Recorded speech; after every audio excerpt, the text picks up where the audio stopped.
16 महिनाको कोरेली गाईले दूध दिइरहेको छ।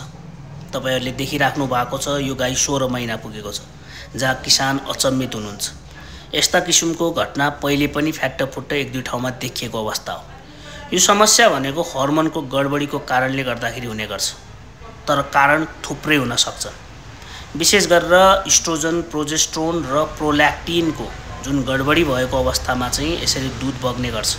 यी हर्मोनहरू गर्भ बसाउनको लागि, उत्तेजित बनाउनको लागि, दूध उत्पादन गर्नको लागि ठूलो भूमिका खेल्ने गर्छ।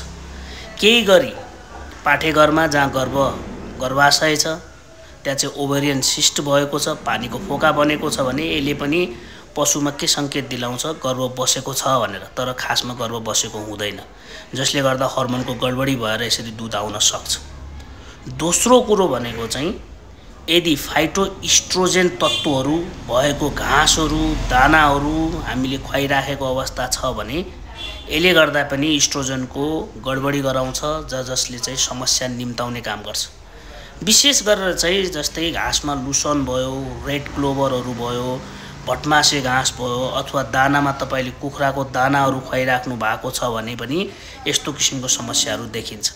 र तेस्रो भनेको चाहिँ पिट्युटरी ग्ल्यान्डमा कुनै समस्या भयो, जसले चाहिँ प्रोल्याक्टिन हर्मोन उत्पादन गर्ने काम गर्छ, जसको ठूलो भूमिका हुन्छ दूध उत्पादन गर्नको लागि। पिट्युटरी ग्ल्यान्डमा कुनै किसिमको ट्युमर भएको छ अथवा हाइपरप्लाजिया भएको अवस्था छ भने यस्तो किसिमको समस्या देखिन सक्छ।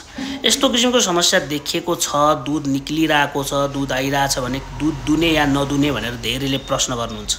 यो प्राकृतिक रूपमा चाहिँ नआउनु पर्ने दूध आएको अवस्थामा, हर्मोनको गडबडी भएर आएको अवस्थामा सकेसम्म दूध ननिकाल्ने। निकालियो भने पछाडि जुन मैले प्रोल्याक्टिन भन्ने हर्मोन भने त्यो हर्मोनले गर्दाखेरि चाहिँ अझै समस्या उत्पन्न हुन सक्छ। त्यही भएर सकेसम्म ननिकाल्ने। तर फाँचो ठुलो भएको छ, दूध भरिएको छ भने त्यस्तो अवस्थामा चाहिँ केही हदसम्म निकाल्न सकिन्छ।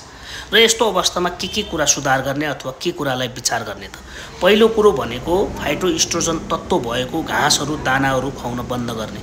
दोस्रो कुरो भनेको पशु चिकित्सकलाई बोलाएर पाल्पेसन गराउने, अल्ट्रासाउन्ड गराउने, अल्ट्रासोनोग्राफी गराउने। यदि कुनै सिस्ट पाठेघरमा छ या छैन भनेर विचार गर्ने, यदि छ भने त्यही अनुसारले उपचार गर्ने।